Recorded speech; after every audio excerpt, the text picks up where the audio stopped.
I want to give my congratulations for the 20th anniversary of Touhou 6, embodiment of Scarlet Devil, and to celebrate, we're playing Touhouvania, colloquially known as Koumajou Densetsu Scarlet Symphony. Boy, the timing could not have been better. Yeah, fucking... I don't believe this was intentional, but it'd be very funny if it was. Not on our part, but definitely on CFK, I think the logo said, was, because this released at the tail end of July. And this is really interesting, because this intro you see, this did not exist in the original version. The original version, no, it didn't. The original version of this game from 2009 was a freeware game, which means it had no production values of any kind, no intro, no special animations, no voice acting especially, and the art was comparatively primitive. So this is the Switch and Steam remaster, and boy is it something else coming back to this game after 10 years. Yeah, so I have more than a couple of things to say about this game. One is that we've actually been meaning to do this game for a fucking eternity. The issue has always been that the PC version, the original one, has been buggy as hell. I've gotten halfway through the game before the game decided to start crashing on me, so I'm like, I guess this is not happening. The other is, like what you were saying, this game is basically, I'll put a little more succinctly to give people a real idea of what this game was like. It's basically 2 steps removed from being an RPG maker indie game. Like, it's kind of like one of those. No, really. Barely with the presentation to go with it too. So it was very much like, this was definitely made by like less than a handful of people. When you play the original, and you get to this, it's like, oh, someone actually put work into this one. Holy shit! And the funny thing is, if this game only came out 3 or 4 years later, it would have been in that perfect spot for the Castlevania revival indie boom of the mid-2010s. God, could you imagine? That'd be fucking perfect. When there were 8,000 Metroidvanias releasing every month for 3 or 4 years. And I would not have it underway. My God, this does have voice acting now. Yeah, that's kind of weird, since the original didn't. This game is going to look weird on playback for 2 reasons. The first is this remaster was put through a smoothing filter and it looks kind of gross. Yeah, I can see it. Look at those trees. It's not the worst thing I've seen, but it is kind of rough, yeah. Compounding this, I mean, look at Reimu's sprite there. Compounding this fact is that I forgot to unplug the M Classic from the Switch, which does beautiful things to 3D games. It does less than beautiful things to 2D games.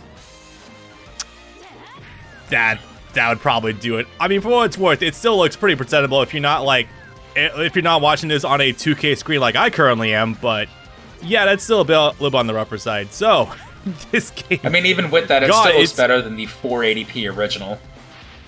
So I would like to mention that we've been thinking about doing this forever. I was the one who was definitely originally thinking I was going to be helming this up because Bob's the more Castlevania fan between the two of us, and I did cover that one other Touhou Castlevania game we did do. And man, it's very odd being the one who's actually seeing this one out. And I'd also like to mention, the way I found this game, I don't know how long you've known about this game, but I actually originally found this game through Brain Scratch's very, very old recording of this game with the guy who has... much respect to him, but recognized game. The only man with the stutter who was worse than mine. Oh yeah, that was a very painful watch. No disrespect to the guy, but much credit to him. I do not, as a man of like a million speech impediments myself, I respect anyone who's brave enough to get on microphone when they who does have speech problems. But man, that was definitely an old recording. That's for damn sure. Yeah, they did that in like 2012. I got into, my first exposure to Touhou goes back to like 2008, 2009, but I first started getting into it proper in 2012, and so I started discovering like all of these fan games that were well known at the time. So this is a game that I wanted us to do like 8 years ago, but this is the first time it's actually been viable, because this is a game that, unless you really fuck with settings, and I don't know how to do that, as you were saying off mic, actually scrolling the text files, this is a game that both of them that only run windowed at 640 by 480, so that would not make for good presentation value. That's also why we're not jumping into the second game immediately afterwards, even though I would love to, because that game hasn't been remastered either. Hasn't been remastered yet, excuse me. And that game also is locked to 480p windowed only.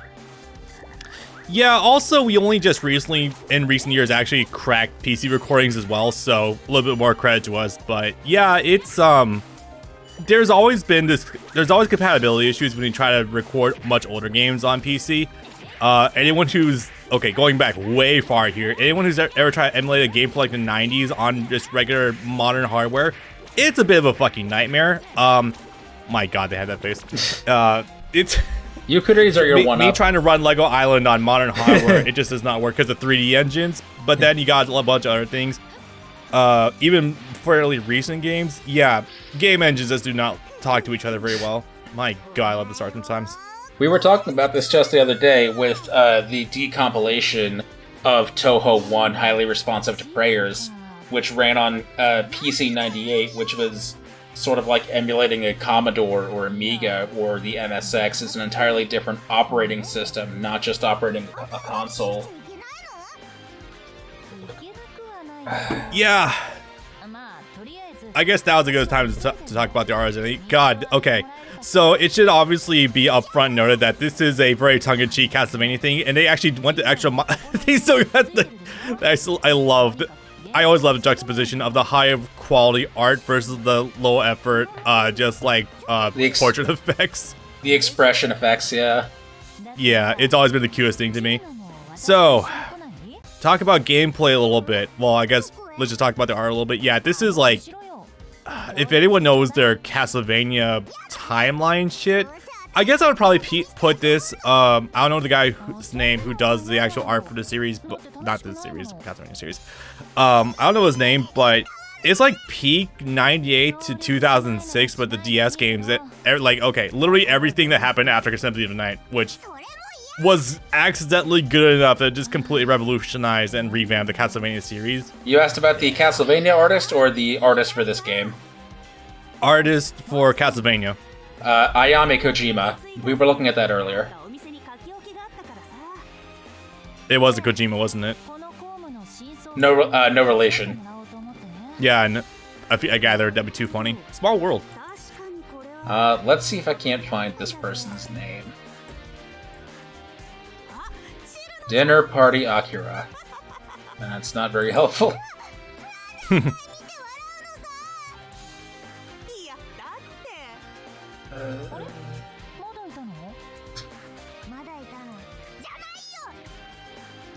This isn't very helpful looking at their Pixiv. Yeah, let's okay. go with Dinner Party Akira. So I don't want to shit on anyone because that's entirely unfair and just a consequence of the added medium, but I actually don't like the fact that voice acting was added to this game because it makes the dialogue take like 3 minutes longer than it would if you were just waiting for the text to wrap the screen and then click the next button. And this the voice acting, or sorry, the cutscenes already lasted a while as it was with the text and everything, so that definitely adds a good amount of beef on top of it. That's not bad voice acting, it's just the girth of time you have to go through sometimes. Oh no, the acting is good. My issue has nothing to do with the actors themselves, it's with the implementation. Yeah. And you're gonna notice this especially in the game's ending, because that is going to go on for something like 8 minutes just on the back of the voice acting. Yeah, pretty much. So, talk about the gameplay a little bit. This game, it is and it isn't Castlevania. So, to be a little more descriptive, basically it does control base form like your regular Castlevania game, like very reminiscent of Rondo of Blood, shit like that, except it's got a little more float to it. I think I would probably describe it as... Yeah, if you play as Richter in Symphony of the Night, you've basically played this game already, so there is that. That being said, it's what? It's trying to be Rondo of Blood exactly because Reimu has the Richter backflip by pressing up and jump. Yeah, I say Symphony of Night because there is a little more floatiness to your jump. Like, I don't remember exactly how Richter's physics work in Symphony of Night, but Alucard himself has like a little bit more float to him, like when he jumps and falls. It actually adds a lot of good precision you could do, as opposed to the original games where you jump and you kind of fall like a rock. Never really been a fan of that one, but yeah, on top of that, you'd have a bit of an infinite flying ability. In this game, it's infinite. In the next game, it's meter-based. You have a meter that ticks down the longer you stay in the air. Yeah, so this game sometimes doesn't really know if it wants to be more of a Touhou game or more of a Castlevania game. What I mean by that is a grand majority of the level design can kind of just be bypassed with the floating ability. It's not horrible. It's still a little challenging in some areas.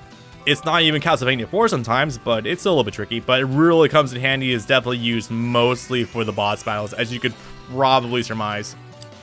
It's Castlevania in level design, it's Touhou in boss design, as you already saw. And the main brunt of this game is being Rondo of Blood, but at the same time it also acts like Castlevania 3, where you get the various partner characters.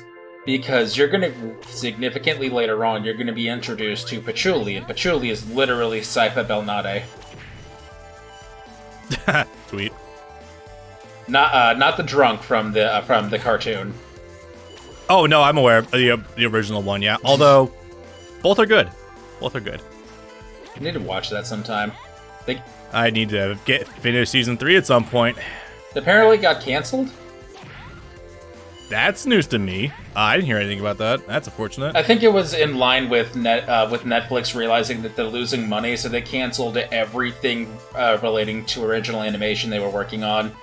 So I guess that also means that say goodbye to your Devil May Cry anime, because they announced that was the thing they were working on. Fuck, that's unfortunate. And dude, the Netflix series gave so much more exposure to original Castlevania. Although I think I'd rather have it focused on Simon's era, because there's like no fleshing out there. But the Castlevania 3 / Symphony of the Night / Curse of Darkness era is pretty good with Richter and everyone else. Not Richter. Trevor. Wait. Trevor. Sorry, I'm getting my... No, fuck. Same character, different time, different era. Symphony of the Night was not in there directly. But no, it's unfortunate because that guy did have aspirations to actually do one for Devil May Cry, and while the Madhouse anime is alright, it's very peak mid-2000s Madhouse, if you know what I'm talking about. It's like, you could have done so much with that. Fuck. Although, I guess, to be fair, Netflix has been going through some marginal financial issues. Nothing crippling, but they have been experiencing a slight downturn in subscriptions as of late, so, you know, oops. They've been going through a lot of shit ever since they decided, hey, we're gonna raise our prices for like the 4th time. And they raise our prices, and also they were starting to remove account sharing. Yeah. Well, they can't do that because that's basically impossible. People can still use it even if you take away the profile feature. That's not going to change. There's that. They were apparently starting to discuss putting an ad-supported model in there. Oh God. Which it's like, you fucks realize getting away from ads is the only reason people pay for your service. Yeah, otherwise you're just watching cable TV, but on demand at that point. Disney Plus apparently has already started putting in an ad-supported model too. They changed their pricing structure as well. Apparently that didn't pan out, but it was a good 3 years they had going. Yeah, oh boy. Okay, oh, right, this. I forgot about this. Mailing, and maybe Zune, or maybe the Japanese audience's slight racism, because Mailing is Chinese and no one knows how to read it. They don't know if it's supposed to be read as Mei-ling or Mei-rin. The Japanese audience could never figure it out, so they just defaulted to we're just going to call her China.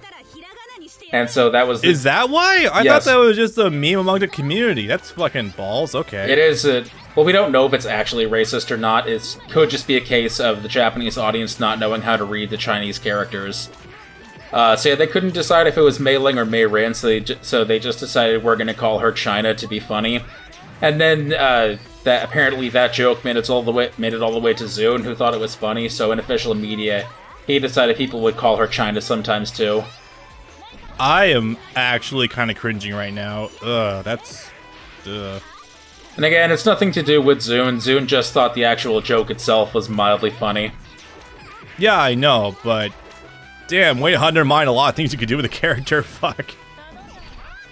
Japanese audience being racist. Where I'd never heard of this before in my life. Yeah, weird news to me. So, and they take the joke even further in this game with Marisa, who, yeah, that. Yeah. I'm going to change your name for you.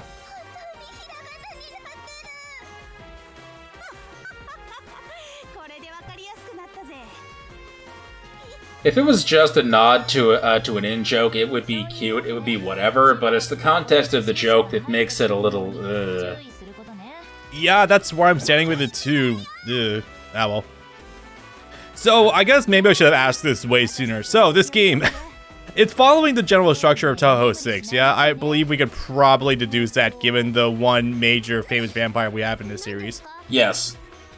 Okay, I figured that was probably a bit of a given, but still had to make sure.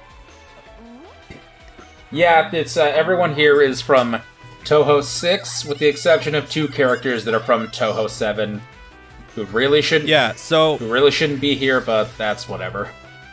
So, are you actually cutting out deaths, or are you just? Is it just like the respawns are that fast? Respawns are that fast. If it takes less than 5 or 10 seconds, I'll leave it in because it's really not that big of a deal. It's when I die multiple times that's when I decide to cut. So, like, if I die 2 or 3 or so on times, then I'll cut. If I only die the once, it's not a big enough deal. So, the opening first note to this, I actually think they were Richter's theme. Yeah, I think so. I don't know if he caught that at all. That's actually kind of cute. Oh no, trust me, they're very much indulging in just straight up using Castlevania music at times. The theme of the first stage was blatantly an actual Castlevania track, I'm fairly certain. Hey man, in absolute fairness, this little micro series is literally doing more with the Castlevania IPs that Konami has in a literal fucking decade. On the one hand, yes. On the other hand, this series came out from 2009 to 2012. So at the time, they were still doing Lords of Shadow and the PS3 download game, if that counts for anything. Okay, maybe I should be a little... I'm going to be a little from my audience, since I never really vocalized this at all. Yes, I am a fairly big Castlevania fan, not enough to have gone back and destroyed all the old games, but I've played a good portion of them. I have been in a couple of them.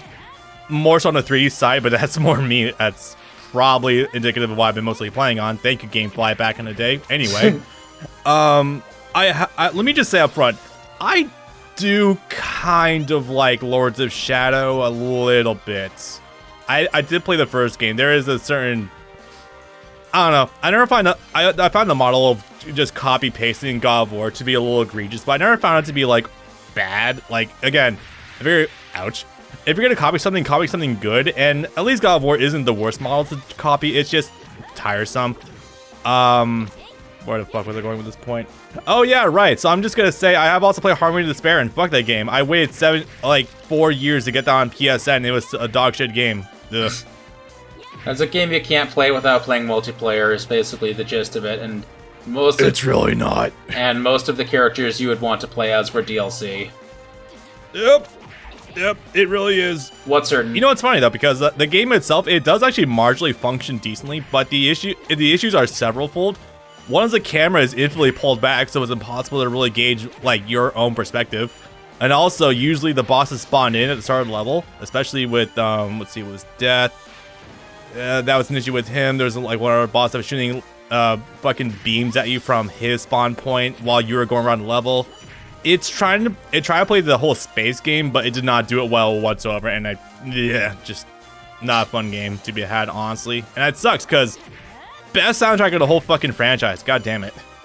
The way I take that is a sign that not everything that in 2010 that was a digital game needed to be an 8-bit revival of a game from 1982. Maybe make something new sometime instead of just remastering or making a game the same way it was back then. Maybe try making something new. Oh, we're still talking about Harmony of Despair? That's what I thought you were talking about. Yeah, no, it's not a remake whatsoever. It's a brand new game. I know, Like, I know, but it uses the aesthetic of the 16-bit games. Yeah. More so the GBA games, to be honest, and DS games, but yeah, a little bit. If it was just a straight-up 16-bit games, honestly, it probably would have been a bit better. God, those spikes are just fucking insta-kills. Jesus. They're actually not.